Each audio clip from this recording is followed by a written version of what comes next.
सारा बल लगा दिया। आज क्षत्रियों की भी संख्या बहुत ज्यादा होती है, लेकिन किसी ने कह दिया कि 16 साल तक क्षत्रिय जीवन आगे जीवन तो धिक्कार। तो इस देश की धर्म की रक्षा करने के लिए अपने प्राणों की आहुतियां दे दे। लेकिन शेर एक ही होता है ना, वही राजा रहता है जंगल का। बोलो बांके बिहारी लाल की जय हो। तो क्षत्रिय का स्वभाव बालक ध्रुव का जैसे किसी जहरीले सांप को चोट लग जाए और मारे क्रोध के फुफकार मारे, वैसे बालक ध्रुव का हाल हुआ। लेकिन कर भी क्या सकता था। अपनी माता के पास आया, सारी बात बताई। और सुरुचि ने एक बात और कह दी थी। सुरुचि ने कहा कि तपसाराध्य पुरुषम तस्सेवानुग्रहेण में गर्भम तुम साध्यात्मानम यदि इच्छसी नृपासनम।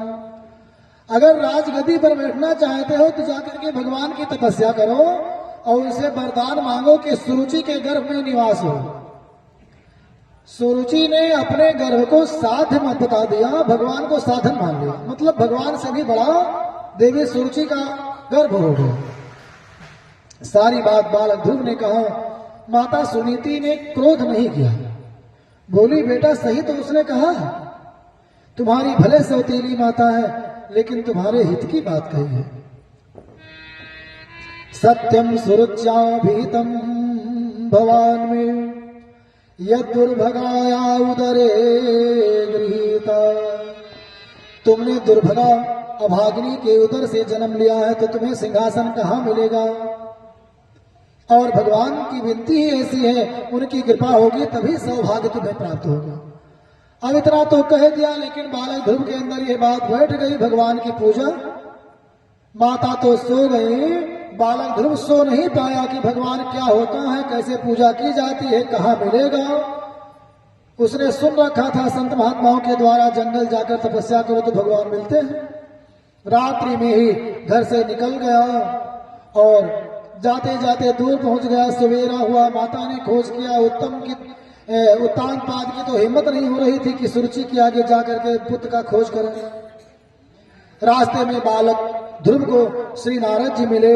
नारद जी ने समझाया, छोटे से बालक हो, क्या अपमान क्या सम्मान, चलो हम तुम्हें अभी राजा से बात करके सिंहासन पर बैठवा देंगे, चलो। बालक ध्रुव ने कहा, देखने में तो महात्मा लगते हो लेकिन आप अवश्य ही कोई पाखंडी महात्मा हो। नारद जी ने कहा क्यों। बालक ने कहा कोई महात्मा होता तो मुझे भगवान का पता बताता कि जाओ ऐसे मिलेंगे, ऐसे ऐसे करो। और तुम तो मुझे भगवान से दूर कर रहे हो, संसार में लगा रहे हो, अपने रास्ते जाओ, हम खोज लेंगे। नारद जी समझ गए कि ये बालक दृढ़ इच्छा शक्ति वाला है। तुरंत श्री नारद जी ने ओम नमो भगवते वासुदेवाय मंत्राणेन देवस्य कुर्यात् द्रव्यमयीं बुधा। ओम नमो भगवते वासुदेवाय, इस मंत्र का उपदेश श्री नारद जी ने दे दिया। भगवान के सुंदर स्वरूप को समझा दिया और बोले बेटा यही स्वरूप का ध्यान करना और इसी मंत्र का जप करना, भगवान मिल जाएंगे। बालक ध्रुव वृंदावन में आया है। पहले तो अभ्यास करके घंटा 2 घंटा जप करता है, धीरे धीरे करके समय को बढ़ाया। धीरे धीरे भोजन भी त्याग दिया, पानी त्याग दिया, सूखा पत्ता खा करके रहता है। और धीरे धीरे जब 4-5 महीना होने को हुआ ना, उसने अपने श्वास को भी अपने वश में कर लिया। अब तो उसका तेज देवलोक में पहुंचने लगा। देवता घबराए, भगवान के पास गए। भगवान ने कहा मत डरो, तुम्हारा सिंहासन नहीं लेगा ये। माँ भयस्त बालम तपसो दोत्या, ये बालक है, तपस्या कर रहा है, मुझे प्राप्त करना चाहता है, तुम्हारा स्वर्ग नहीं। माता लक्ष्मी भगवान के पास आई, बोली प्रभु ये कोई हिरण्यकश्यप नहीं है जो 1000 साल तपस्या करेगा और बांबी लग जाए, दीमक शरीर पर बांबी लगा दे तब जाकर वरदान दोगे। मेरा छोटा सा बालक है, भूख प्यास से तड़प रहा है, जल्दी जाकर के वरदान दीजिए।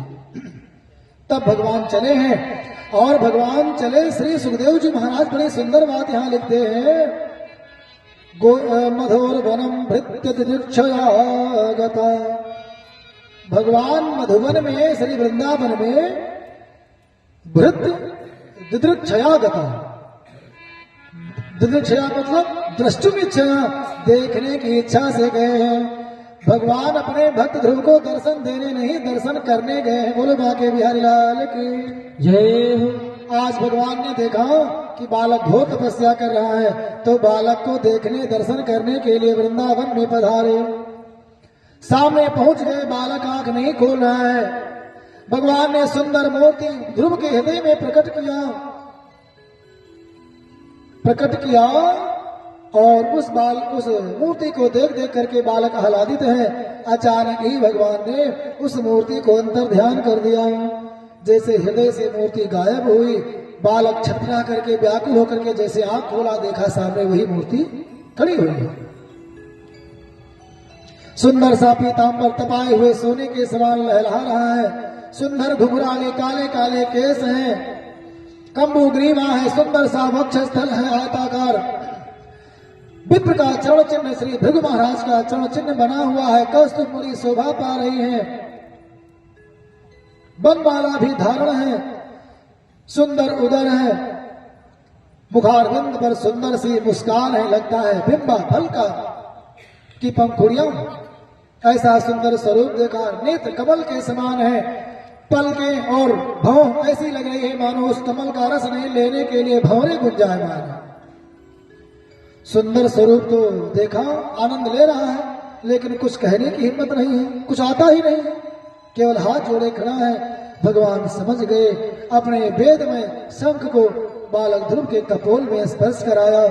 जैसे शंख का स्पर्श हुआ, समस्त प्रकार के वेद वेदांग बालक ध्रुव के हृदय में प्रकट हो गए। स्तुति करने लगा, योऽन्तः प्रविश्य मम वाचमिमां प्रसुप्तां सञ्जीवयत्यखिल शक्तिधर स्वधाम्ना।